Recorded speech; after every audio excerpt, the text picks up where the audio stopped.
আর কয়েকদিন পরে আমার মায়ের পঞ্চম মৃত্যুবার্ষিকী। আমার মা ২০২০ সালের নভেম্বর মাসে দুনিয়া থেকে চলে যান।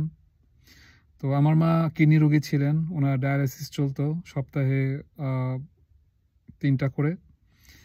অ্যাপোলো হসপিটাল ওনার ডায়ালাইসিস চলতো। তো উনি মূলত আসলে ইনসুলিন রেজিস্ট্যান্সের রোগী ছিলেন। এই যে আমি আজকে মনে করেন ২০১৯ সাল থেকে ডক্টর জাহাঙ্গীর কবির স্যারকে ফলো করে নিজে সুস্থ হয়েছি, ওজন কমেছি, সুস্থতা শিখেছি। এই বিগত কয়েক বছর যাবৎ শত শত রোগী দেখছি, মানুষকে হেল্প করছি, বিনামূল্যে হেল্প করছি, ফ্রি পরামর্শ দিচ্ছি। কিন্তু দেখেন আজকে আমার মা দুনিয়ার থেকে চলে গেল, আমার মাকে কিন্তু আমি আর কোনোদিন পাবো না। আমার মা দুনিয়া থেকে চলে যাওয়ার কারণে আমার জীবনে যে পরিমাণ কষ্ট, যে পরিমাণ অন্ধকার নেমে এসেছে সেটা আসলে বোঝাতে পারবো না। কারণ ব্যক্তিগত ব্যাপারগুলো তো আসলে ভিডিওতে বলার মতো না। তো আপনাদেরও তো মা আছে, আপনাদেরও বাবা আছে, আপনাদেরও ভাই আছে, আপনাদেরও বোন আছে, আপনাদেরও সন্তান আছে, আপনাদের শ্বশুর আছে, আপনাদের শাশুড়ি আছে। তাদেরকে যদি এখন থেকেই সুস্থতা দাওয়াত না দেন, সুস্থতা না বোঝান, তাহলে কিন্তু একটা সময় গিয়ে আমার মার সিচুয়েশন কিন্তু আপনাদেরও হতে যাচ্ছে। আমার মার চিকিৎসা অ্যাপোলো হসপিটালে হয়েছে। আমার বাবা যত বড় বড় ডাক্তার কোনো কিছু কিন্তু বাদ দেননি। আমার মার ঘটনা যদি বলি, দেখেন আমার মা আমার জন্মের পর থেকে আমি তাকে মোটামুটি অসুস্থই দেখতাম। আমি যখন বড় হই আমি নিজে আমার মার জন্য ডায়াবেটিসের ওষুধ, প্রেশার ওষুধ, এই যে আপনারা এখন যা যা খান বা যেভাবে চলেন, মেটফরমিন বলেন বা এই যে অ্যাটেনল বা এই যে বিভিন্ন ধরনের প্রেশার ওষুধ আছে, এগুলো কিন্তু সবই আমি নিজে এককালে এগুলো দোকান যে কিনে নিতাম। কারণ তখন আমি এগুলো কিছু বুঝতাম না আসলে, কেন ইন্স্যুরেন্সেস কী জিনিস, কেন প্রেশার হাই হয়, কেন ডায়াবেটিস হয়, কেন কিডনি ড্যামেজ হয়, কেন কী হয়, এগুলো কিছু বুঝতাম না। কিন্তু আমার মনের কষ্ট একটা, আমি এখনও সবসময় কান্না করে আমার খারাপ লাগে যে আমি যেই মানে মহামূল্যবান জ্ঞানগুলো আমি পেয়েছি, সেটা যদি আমার মার ডায়ালিসিস হওয়ার আগেও যদি পেতাম, তাহলে মানে আল্লাহর হুকুম থাকলে অবশ্যই আমার মা আজও দুনিয়াতে সুস্থ বেঁচে থাকতেন। আমার খুব স্বপ্ন ছিল আমার মা আমার গাড়িতে আমার পাশে বসে আমার মাকে আমেরিকা ঘুরাবো, কত কিছু দেখাবো। আমার মারও খুব শখ ছিল আমেরিকাতে আসবে, কিন্তু আল্লাহ তার এই আমেরিকা আসাটা কবুল করেন, নসিবে ছিল না, তার আগে দুনিয়া থেকে চলে গেছে। দেখেন আমরা, আল্লাহ পবিত্র কোরআনে বলছেন যে প্রতিটা মানুষ মারা যাবে, কুল্লু নাফসিন যায়কাতুল মউত, ঠিক আছে। কিন্তু সেই মৃত্যুর কারণ যদি হয় মানে মিথ্যা চিকিৎসা, ভুল চিকিৎসা এবং মানে চিকিৎসা নামে মানুষকে তিলে তিলে খুন করা, এইটা কেমনে মেনে নেব আমাকে বলেন। এটা তো আমি এখন বুঝতে পারতেছি, এই জন্য আমি নিজেকে সহ্য করতে পারি না যে আজকে সবাইকে হেল্প করতে পারতেছি কিন্তু আমার মার জন্য আমি কিছু করতে পারছি না। আমার আর কোনোদিন আসবে না এই কষ্ট বুকে নিয়ে আমি আমার সারাটা জীবন কাটাতে হবে এবং এখনো কাটাচ্ছি। আপনি জানেন আমার মা যখন মারা যায় ২০২০ সালে করোনার সময়, তখন আমার মার শেষ দেখা আমি দেখতে পারি নাই। তখন যাওয়ার মতো সুযোগ ছিল না, কোভিডের সময় ছিল, অবস্থা খারাপ ছিল।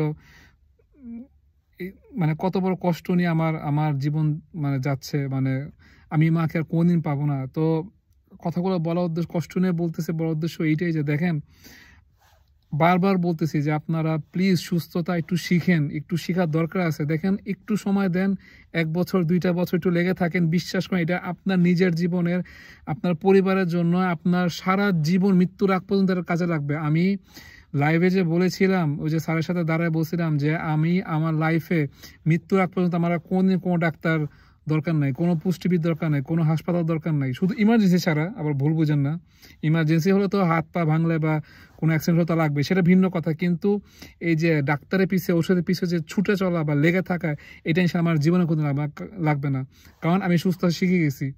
তো আমি তো ডাক্তার না, আমি যদি সুস্থতা শিখতে পারি তা আপনিও কেন পারবেন না? আপনিও কি অকালে আপনার মাকে, বাবাকে, শ্বশুর শাশুড়িকে, নিজের সন্তানকে, ভাই বোনকে হারাতে চান? এটা যে কি কষ্ট সেটা তো যারা হারিয়েছে তারাই বুঝবে। তো মা বাবার প্রতি যত্নশীল হওয়া উচিত।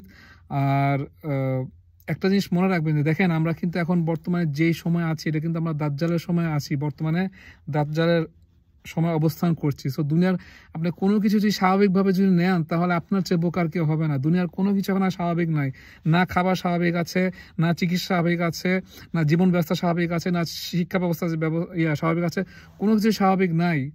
তো তো আপনাকে এখানে টিকে থাকতে হলে আপনাকে জ্ঞান অর্জন করতে হবে। এই যে মিডিয়া আছে বা ফেসবুক আছে, ইউটিউব আছে, ফেসবুক কি শুধু রিলস দেখার জন্য, গান বাজনা দেখার জন্য, ব্লগিং দেখার জন্য, কার বোর কি হয়েছে, কার কেকের কি হয়েছে, কেক নিয়ে এত তোলপাড় হয়ে গেল, তো এক এক সময় এক এক ইস্যুর জন্য কি শুধু ফেসবুক ইউজ করবেন? আমি তো ডাক্তার না, আমি ইউটিউব, ফেসবুক, এই যে জাহাঙ্গীর স্যারের ভিডিও দেখে দেখে বা আরও বিভিন্ন ডাক্তার, আমি এই যে পরশুদিন পোস্ট দিলাম, আমি প্রতিদিন সবার ভিডিও দেখে দেখে দেখে দেখে শিখছি। আপনারা একটু একটু শুরু করেন না শেখার জন্য, শিখতে শিখতে দেখবেন মানে পেরে উঠবেন। আসলে আসলে সত্যি কথা কি, মানে সুস্থতার জিত থাকা লাগে, জিত থাকলে অবশ্যই পারা যায়। আপনি সুস্থ হবেন, শিখবেন, মনে মনে চিন্তা করেন, অবশ্যই পারবেন। আরফানকে দরকার নাই, আপনার ইউটিউব আছে, ফেসবুক আছে, শিখার নিয়ত করেন, শিখতে পারবেন, নোট ডাউন করেন। আমি আসলে ফেসবুকে তো এই আইডিটা করছিলাম মানুষ শেখানোর জন্য, কিন্তু দুঃখজনক ব্যাপার হলো একজনকেও শিক্ষার্থী বা কাউকে পায় না যে শিখতে চায়। সবাই খালি ভাই এটা কি সমস্যা, এটা সমস্যা, ওইটা সমস্যা। ভাই রোগী দেখা তো মানে রোগী দেখে তো রোগ দেখে তো সমস্যা হবে না। আপনি আজকে সুস্থ, কালকে একটা সমস্যা হবে। আপনি যদি সূত্রটা বুঝতে পারেন, আপনার জীবনের কোনো ডাক্তার লাগবে না, কোনোদিন লাগবে না। এ সুস্থতা সত্যিকারে আমি বলি, বিশ্বাস করেন, সুস্থতা খুবই সহজ জিনিস। আচ্ছা আজ থেকে 100 বছর যখন কোনো ডাক্তার ছিল না, কোনো ওষুধ ইন্ডাস্ট্রি ছিল না, কিছু না, তখন কি মানুষ বেঁচে থাকে নাই? এই যে হাজার হাজার হাজার হাজার হাজার হাজার হাজার হাজার বছর যে এই যে পৃথিবীর মানে সিভিলাইজেশন, মানুষ যে অস্তিত্ব যে এখন রয়ে গেছে, তখন তো এত ডাক্তার ছিল না, তখন ছিল না। কিভাবে সার্ভাইভ করলো? কারণ তখন আমরা প্রকৃতির সাথে ছিলাম। আমরা আল্লাহ তাআলা যা দিয়েছে সেইটা বক্ষণ করে সেভাবে চলে আমাদের সুস্থতা ছিল। এখন আপনারা যে বলেন যে কেন এত রোগ হয়, কেন রোগ হয় জানেন? কারণ আমাদের রোগী বানানো হচ্ছে, এই সমস্ত কিছু ধ্বংস করে ফেলা হয়েছে, তাই আপনি রোগী হচ্ছেন। আগে এত রোগ ছিল না, এখন কেন রোগ আসছে? ভাই গলায় পাড়া দিয়ে যদি রোগ আনতে চায় তাহলে কি রোগী হবেন না? এগুলো তো আসলে ভিডিওতে বলার মতো না, আপনাদেরকে বুঝতে হবে, ঘাটাঘাটি করতে হবে। তো এই জন্য রোগী হচ্ছেন। আপনি প্রকৃতির কাছে ফেরত যান, প্রকৃতি মানে আল্লাহ, আল্লাহর কাছে ফেরত যান। আল্লাহ যেভাবে দুনিয়াতে চলতে বলছে সেভাবে চলেন, আপনার জীবনে কোনো রোগ হবে না। এই সেম কথাগুলো স্যার বলতেছে। আমি স্যারের কেন পাগল হইলাম, কেন ওনাকে এত পাগলের মতো ভালোবাসি? কারণ উনি যে কথাগুলো বলতেছে সেই কথাগুলো বলার মতো বাংলাদেশের দ্বিতীয় আর কেউ নাই। তো এই জন্য তাকে ফলো করা উচিত, তার কথাগুলো মনোযোগ দিয়ে শোনা উচিত এবং তাকে সাপোর্ট করা উচিত। আর বাংলাদেশে কিন্তু কেউ না, আমাদের আলেম সমাজও এই কথাগুলো বুঝতেছেন না, কেউই বুঝতেছেন না। এটাই দুঃখ লাগে, কিছু বলার নেই। তো মার জন্য দোয়া করবেন সবাই। আমার মাকে আল্লাহ জান্নাত উচ্চ মাকাম দান করুক। আপনাদের যাদের মা বাবা এখনও দুনিয়াতে জীবিত আছে তাদেরকে সুস্থ রাখুক, ভালো রাখুক। মার জন্য দোয়া করবেন। আর যারা মা হারাইছেন, বাবা হারাইছেন, তাদের প্রতি সমবেদনা থাকলো। তো আর যাদের জীবিত আছে তারা একটু সিরিয়াস হন, যাদের অকালে না হারান। প্রত্যেকটা মানুষই মারা যাবে, কিন্তু মানে সাফারিং করে করে, কষ্ট নিয়ে নিয়ে, মানে অপচয়। আমার মার পিছনে, আমি কথাটা বলতে ভুলে গেছি, আমার মার পিছনে যে 25 বছর যে হিসাব করি, কোটি কোটি টাকা পর্যন্ত নষ্ট হয়েছে। এখন বুঝতেছি ইন্স্যুরেন্স ঠিক করলে একদম পুরা সুস্থ, কিছুই লাগতো না। সেই মাকে মানে তিলে তিলে তিলে তিলে যে 25টা বছর বসায় রোগী করতে করতে করতে করতে শেষ পর্যন্ত মেরেই ফেললো। এই টাকার হিসাব কে দিবে? এই জানের হিসাব কে দিবে? এই খুন করার হিসাব কে দিবে? আল্লাহর কাছে শুকরিয়া যে ভাই ডাক্তার হই নেই, সুস্থতা শিখছি। আমি আসলে কোনো ডাক্তারকে দোষারোপ করছি না, আমাকে ভুল বুঝবেন না। এই পুরো সিস্টেমটাই বিকৃত করা হয়েছে। তো অনেক কথা, মার জন্য দোয়া করবেন, ভালো থাকবেন। আল্লাহ হাফেজ।